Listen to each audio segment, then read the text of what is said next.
1 Extra. What's good, my beautiful people, and my ugly people as well? You're about to watch an episode of Charlie Sloth's wrap-up. Now, the show normally lives on the iPlayer, but it only lives there for 30 days, and my beautiful friends from outside of the UK can't watch the show, so now we're bringing it here to YouTube. Sit back, relax, and enjoy it. Now remember, if you want to watch exclusive episodes of the wrap-up, you've got to go to the BBC iPlayer. You can do that by clicking right here. You see that there? Magic, fam, man's like dynamo. I'm a magician. Inside the wrap-up, cuz, get involved.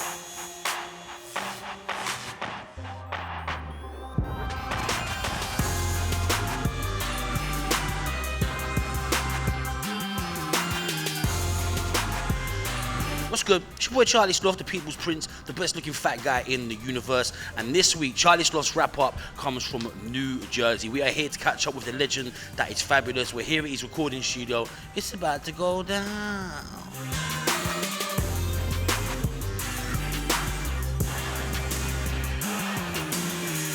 So here I am sitting in Fabolous' studio. Before we catch up with the main man himself, let's find out what happened this week in the UK. Hold the back of his Twitter beef with Naughty Boy about the Zayn Malik leaked song, Mike Righteous dropped the music video for Gone. Oh my gosh, this is mad.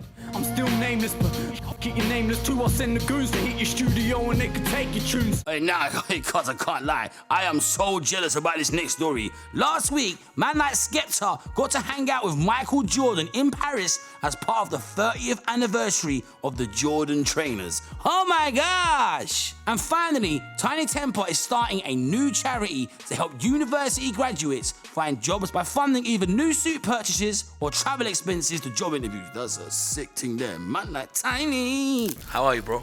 I'm blessed, man. I just had a little boy. Congratulations on that, fam. Thank you. So, bro, first thing we got to talk about, Summer Jam 2015. Yeah. You stole the show. I did a little bit, but I wouldn't say really stole it because I think it was kind of there for me to have. You know, it's in my hometown. I know the crowd kind of. It was there for me to own it or not own it. Going into this, I wanted to put together a show that would make sure that we own the night. It was epic. What was the thought pattern behind that? Like when you were sitting there thinking, yo, we've got to make a statement. Just behind everything that I was doing to salute and celebrate 90s hip hop, what way could we showcase that? Because I already been, you know, kind of doing that with the Young OG project and the Friday night freestyles that I was doing. And I was like, well, maybe we bring some of those guys whose beats I've just rapped on or flips of their songs. You know, it's a generation change as well. There's a gap, and they may not know some of those songs for the 90s or heard, but, you know, never seen those guys perform or any kind of those things. So just trying to maybe bridge the gap a little bit too. You know, a lot of guys was like, yo, we with it. And, you know what I'm saying? And that's how we got that set. Bro, it was crazy. You definitely stole the show, man. Appreciate it. Killed it, Thank fam. you. Thank Killed you, it. man. No, I'm not in the UK, but even when I'm not there, things still go down. The cameras are forever rolling down the BBC Radio 1 Extra. So let's see what happened this week. First time I laid my eyes on you, my eyes on you, and your pretty face. I laid my eyes on you, my eyes on you, and your pretty face. Pretty brown eyes, I'm loving your smile. Creeper is taking you out your comfort zone. Yeah, it is taking me out my comfort zone. Hiding the product from Marge. I do not mix with the mortals. I only mix with the stars. I'm in the car, dragging the spliff out to Mars. Dog tags, they go around my neck. Markings, they run on my sleeve. Bomber jacket on my back, ducking the D's. Shut my mouth by the leaves. I am a hog. I left chicks on the hedge. Please don't cry, please don't beg. You should let me love you. Let me be the one to give you everything you want and need. Baby, good love and protection. Make me your selection. Show you the way love's supposed to be. Spinning car, ready for the bar. Hey, my Fabolous kids, please. Oh, tear you apart. Yeah.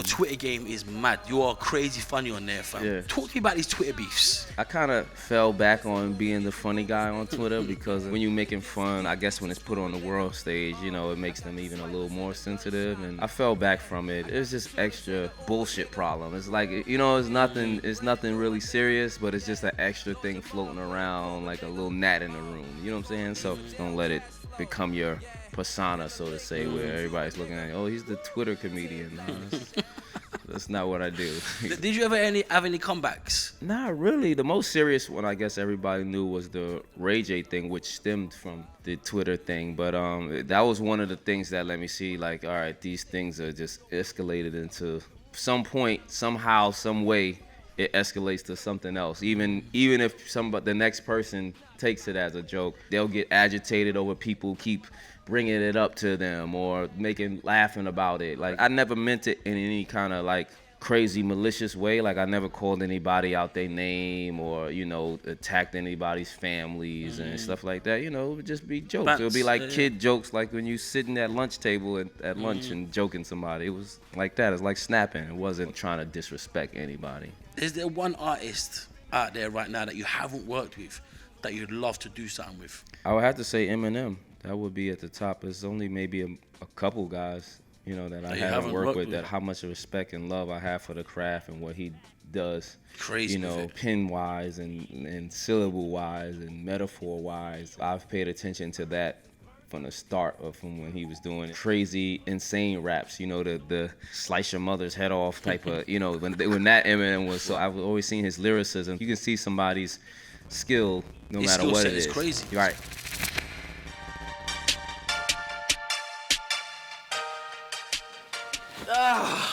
I woke up like this. What's good with it, Charlie? It's your boy Tino Kamal, and today we're down in my crib where I'm going to be showing you my 3 favorite items. And oh yeah, Sloth, I got more kicks, sneakers and trainers than you, so let's get it. So we've just arrived at the coat rail. Let me show you something. Here we got the black and red varsity jacket from Bear Gas, limited, and only a few pieces made of this. What I'm liking about it is the embroidered logos you got here. You got the bear emblem there, the BG for Bear Gas, and the comic type print, the 2 eyes on the side also. And we got the Bear Gas logo again. We got the thermostatic quilted interior. And you won't see too many of these, they're in hibernation right now. Bear Gas! Shout out my gas gang, Bear Gas varsity jacket, 5 yikes obviously. Alright, this is the tiger head bag. Yeah, I got this one from the jungle somewhere. It's a bag anyway. Now, to be honest, what is there to not like about this? Got the zip at the back, mad spacious. The straps are real light and adjustable. It's a tiger, look into his eyes. 2 raw, 5 yikes.